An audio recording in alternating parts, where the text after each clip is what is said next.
I was 34 years old when I found it, sitting in a basement lab at a university that had already decided I wasn't worth funding anymore. My name is not important. What matters is that I had spent 11 years studying mitochondrial dysfunction in early-onset Parkinson's patients. Not the kind of research that gets headlines. Not the kind that fills auditoriums. The kind that gets you a shared office and a graduate student who quits after one semester. My father had Parkinson's. That's why I started. He was diagnosed when I was 22, and by the time I was 30 he couldn't hold a fork. I watched a man who built furniture with his bare hands sit at a dinner table and shake until the soup went cold. That does something to you. It makes you obsessive. My colleagues called it passion. My ex-wife called it something else. The discovery came from a mistake. I was testing a compound a modified peptide sequence I had synthesized to block a specific protein interaction in the mitochondrial membrane. I mislabeled a solution. Combined two things I wasn't supposed to combine. The cell cultures I ran that night showed something impossible.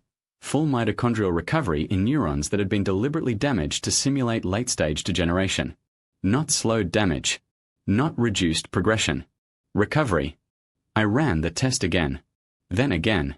47 times over 6 weeks. Same result every time. I wrote it up and submitted it to my department head, Dr. Harlan. He read it over a Tuesday lunch and told me I had contaminated my samples. I told him I had run controls. He told me I had probably contaminated my controls too.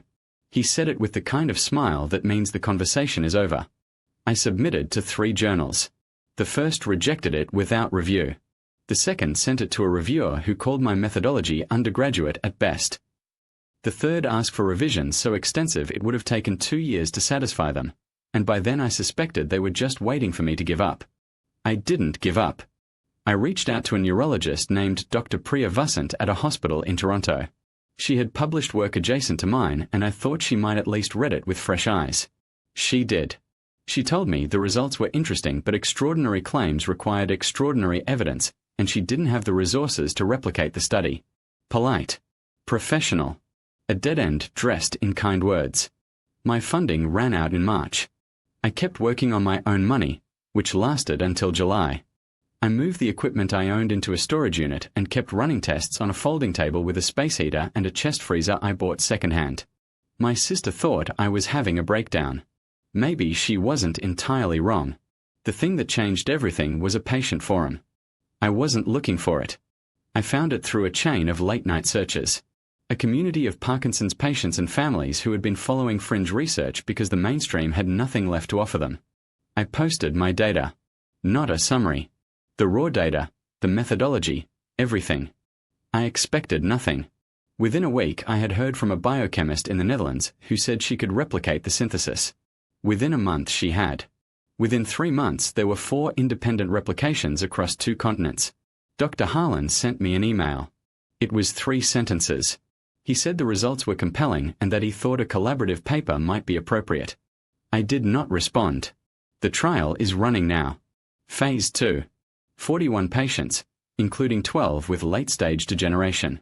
I am not the lead researcher on the trial. I was told I lacked the clinical credentials. That's probably true. I sit on the advisory panel. I review the data every week. My father died 2 years before the first replication. He never knew about any of it. I used to think that was the cruelest part. Now I'm not sure. He knew I was still working. The last real conversation we had, he asked me if I was close. I told him I thought so. He nodded and said that was enough. I believed him then. I still do. The trial ends next year. The data looks the way it always looked in that storage unit on a folding table. I stopped needing anyone to believe me a long time ago. The compound doesn't care whether you believe in it. It works anyway.